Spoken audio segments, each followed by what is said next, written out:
Rippling woke up before the rest of the camp the next morning. Her dreams had not been full of dreadful screams and calls for help this time, but they had still left behind a strong sense of impending danger upon waking up. Looking out over the rest of the den, she noticed a few cats she had not met yesterday sleeping on the other side. At her side lay Flameling, who must have taken the spot beside her quietly the night before. Rising to her paws, Rippling carefully maneuvers her way out of the fledgling burrow and into the camp clearing. Taking in the sights on her own this time, much more stood out. The fledgling burrow sat at the southmost point of the camp. To the left of the fledgling burrow was a flat yet tall rock that seemed perfect to sunbathe on. The area around it was decently wide and open. Underneath it had a nice cool spot of shade for hot days and showed traces of fresh kill having been eaten there recently. Concluding it was a normal spot for guardians and fledglings to eat at and relax. Past the little cozy rock area was the guardian's den. Stepping lightly towards it, Rippling could hear the sound of even breathing from many cats. Continuing past the guardian's den stood the camp entrance with two cats stationed as guards. One being Leafthorn, as she recalled the Tom from yesterday, and a she-cat with orange fur and white spots stood opposite him. The two chatted occasionally. The entrance itself seemed to have been carved into the tall cliffside heading out. The walls around the rest of the camp seemed to slope up steeply to where it was a sheer and deadly drop into camp on the side by the nursery. Looking back towards the other side of the entrance was the Elder's Den. The spot itself seemed to receive decent sun during most of the day, but was also well protected from the wind and rain in the position it sat in, enclosed by an overhang in the rock wall. The overhang itself reached out far enough to create a decently sized platform for sunbathing on, should the elders feel like climbing. Following the walls around to where things were going to the right at the north of camp, next was the healer's hovel, where Nightwish stayed. The entrance itself was covered by hanging lichen, but the wind flowing through showed there was indeed an entrance there. To the right of the hovel, a bit further into the clearing, stood Howling Rock, where Bright Moon called for a meeting yesterday and made her announcement. At the base of the rock, down the small boulder path, sat an opening in the base of the rock itself, shaded from the sun. Peering inside through the vines, Rippling could make out the shape of Bright Moon sleeping. Finally, on the eastmost side of camp sat the nursery, and the furthest spot from the entrance, and the most protected from anything that may come over the walls, as they would face the sheer drop into camp that would without a doubt break something. As she continued to survey around the camp, Rippling heard the soft sound of paw steps behind her, and turned to see Leafthorn and the she-cat who had been guarding the entrance make their way over to where she sat. Flicking his tail in greeting, Leafthorn leaned down to meet Rippling's eyes. "Good morning, Ripple. You're up before everyone else. Usually the ones to wake up the earliest are the guardians who are to take over watching the camp entrance." Flicking her ears in response, Rippling slowly blinked as she stared at Leafthorn's eyes. "It might be because I'm still getting used to the environment." Leafthorn's eyes flashed a trace of concern before hiding it away again. The orange and white she-cat next to him seemed to get riled up hearing her response. What in the world were those wolves thinking?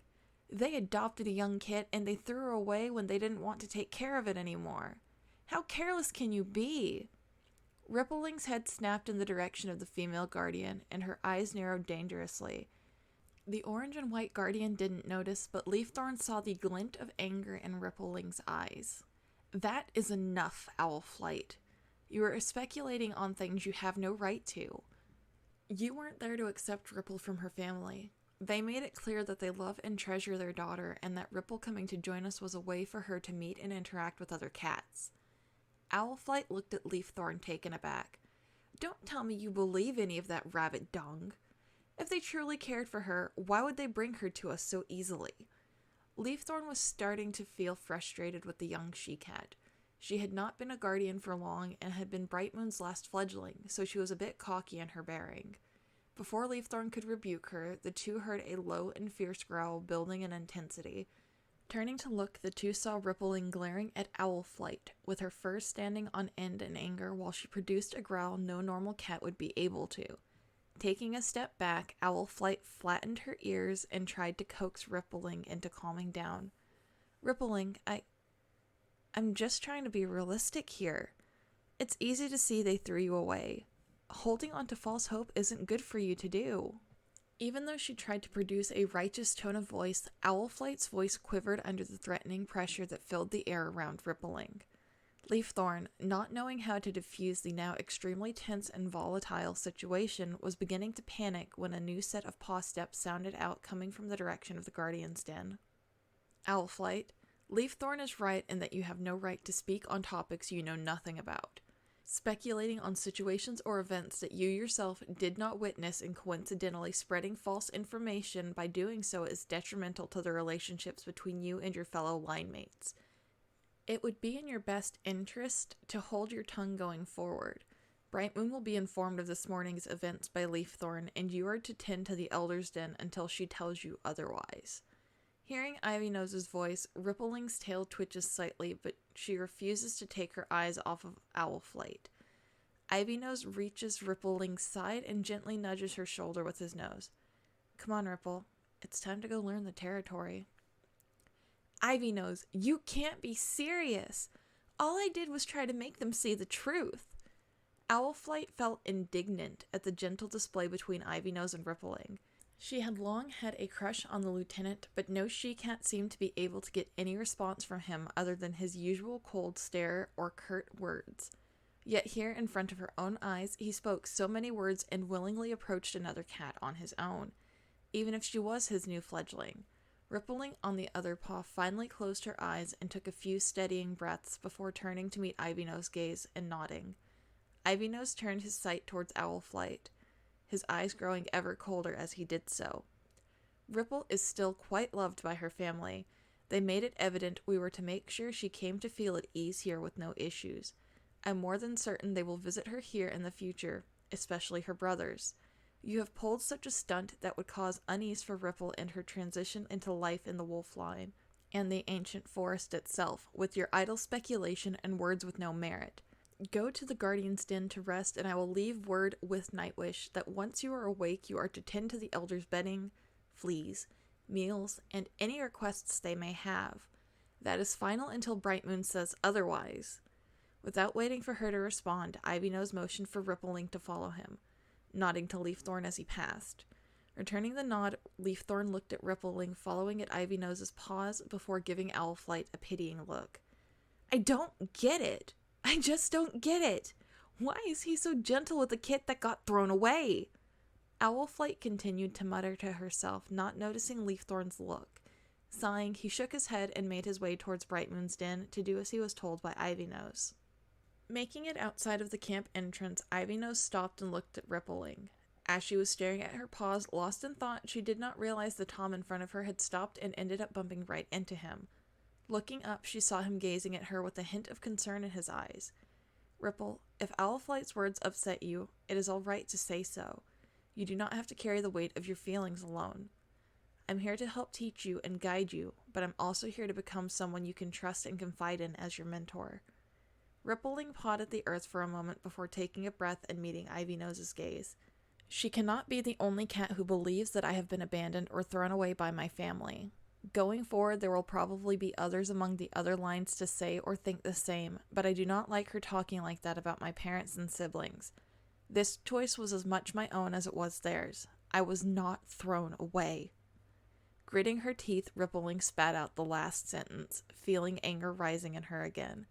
She may have been abandoned once, but the family she had now would not do as her birth mother had. Ivynose watched the young cat before resting his chin on her head. You were right. You were not abandoned, and you came here of your own free will. Not many would be willing to leave the comfort and safety of family to venture into the unknown that could be dangerous, and yet you did.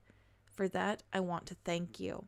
I want to thank you for being willing to give the wolf line and cats of the ancient forest a chance, for being willing to come meet us and experience life with us, as well as for letting us get the chance to know you as well. Not all cats will see eye to eye with you, but so long as you have those who stand by your side and help you forge a path forward, only astonishing things can happen from here on out. Thank you, Ivynose. For a moment, Ivynose thought he heard Rippling's voice choked with withheld tears, but upon gazing at her face, he saw a gentle and appreciative look on her face, yet her mouth had not moved.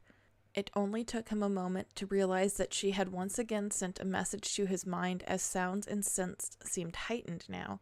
Having experienced the phenomena a second time, Ivy-Nose just twitched his tail tip and turned to show Ripple around the territory. We will be heading west first to the Moonblossom Meadow. Rippling fell into step behind Ivy-Nose as he set off to the first destination. As they headed west from camp, Rippling watched as the trees opened up into a wondrous clearing. At the back reaches of the meadow sat a gentle waterfall spilling from the cliff face from a hole long eroded by time. The clearing itself held much space, and most of it was filled with beautiful, silvery flowers as if the petals held the light of the full moon within them. Stunning, aren't they? You should see them under the light of the moon. They glitter like they have the stars embedded in them. This is where we do our training, but also where our line holds the fledgling competition when it is our turn to host. Nightwish should be going out to inform the other lines we intend to hold it on the next new moon day. Looking around, Ripple noticed an overhanging ledge near the waterfall and motions toward it. Is it because of the ledge there for Bright Moon to get a better vantage point over the visiting and gathered cats? Partially. This meadow also serves as the meeting spot when the lines gather every moon cycle to share how things are faring in their territory. Each cycle the meeting shifts between territories, so each line gets to host once every 4 moon cycles. We held the meeting 2 moon cycles ago, so we still have 2 until the next time we will hold it again. The fledgling competition itself is held once a season. The Eagle Line held it last near the end of the Flaming Forest season. We were supposed to hold it during the Frozen Water season, but with disease running rampant in the forest, it got delayed because many of the fledglings or even leaders and lieutenants were infected with the sickness. Looking out over the shimmering flowers, Rippling sat listening to Ivy-Nose explain, taking in all the knowledge she could to understand this new home of hers. Ivy-Nose observed Rippling for a while longer before nudging her to her paws and urging her onward to see the borders. This meadow is actually along the border with the Eagle Line. When it is time for meetings or competitions, they scale the steep cliff face and climb down into the meadow from above. The cliff faces stretch along the whole west border until it meets the Coyote Line on the other side of Eagle Line territory. We do not share a border with the Coyote Line, but if you travel north from our territory, you will find theirs. As they passed the edge of the cliffs, Rippling watched as another waterfall came over the cliffs at a very rushed and steep fall to rocks below before starting a river heading east. The water ran fast and fell hard, spraying any creatures close enough to where the rocks broke its fall. The sound was deafening if you stood right next to it. Ivy-Nose waited until they were a bit further downstream before continuing on. Across the river lies the Bear Line territory, and beyond them is the border with the Coyote Line as well. Rippling followed along with Ivy-Nose as he pointed out points of interest or key knowledge to know if she intended to settle in here. Back in camp, Bright Moon was laying atop the Howling Rock, watching out over the camp. Owlflight was over helping the elders as her punishment had been decided by Ivy-Nose, and Bright Moon saw no reason to change or revoke it. From what she had learned from Leafthorn, Owlflight had made a large mistake in her interaction with Rippling this morning that would make it difficult for the two to become acquainted easily. Bright Moon had been hoping Owlflight would be able to become close to Rippling easily for an easier transition, but it seems rumors have been spreading within the camp since Rippling's arrival last night, and would only grow from here. Nightwish made her way up Howling Rock to Bright Moon's side and lay down next to her, offering the mouse she brought with her. Leaf told me what happened this morning with Owl. I went around and it seems the rumor itself originated from Specklepelt and Miststep. It seems the two were not happy with the sudden announcement during their absence, so they conjured up the idea that Ripple was abandoned by the descendants of Eclipse and thrown to the Wolf Line when they were done playing charity with her. Most of the line have already been informed of the truth, as you had asked, but Owlflight, Ashling, and Peddling seem to be the most taken in by the rumor. I wouldn't put it past them to spread this once it comes time for the fledgling competition. We can keep them from attending the nearest meeting, but Ashling and Peddling will participate in the competition. The rumor is bound to spread then. Then we will just have to cut the tail off the slimy lizard before it can detach itself. I'll pick out a few cats to visit the other lines that I deem reliable to relay the information to the leaders, lieutenants, and healers to inform their line of Ripple's identity. Only the elders and the 3 main positions in each line know of the old warning now, but with it coming to fruition we cannot risk anything. As the two talked, Bright Moon's gaze made its way from Owlflight to the other mentioned cats. Specklepelt was an aging Tom with light brown fur and blue eyes. He was nearing the point where he needed to retire but had not chosen to do so as of yet. Next to him sat Miststep, his sister and Owlflight's mother. Ancestors know why some Tom was willing to be with her even if for a short while, considering her temper and snarky attitude. Miststep had a light brown pelt like Specklepelt did, with the only difference being her white tail tip. Both had sleek, short fur that Owlflight did not inherit from her mother. Narrowing her eyes slightly, Brightmoon turned her gaze away again and found Aisling and Petalling sharing a piece of prey by the warming rock between the fledgling and guardian dens. Aisling had a dark gray pelt with a white stripe down his muzzle. His hind right paw was also fully white, along with his left ear. He had gentle green eyes and was a smart yet impressionable young Tom. Beside him lay his ever-constant companion, Petalling. The two seemed inseparable in the time they weren't training. She had pure white fur with some pinkish tints in certain spots, seeming as if she had flower petals in her fur. Her eyes were a sharp blue that seemed to pull you into its depths if you stare long enough.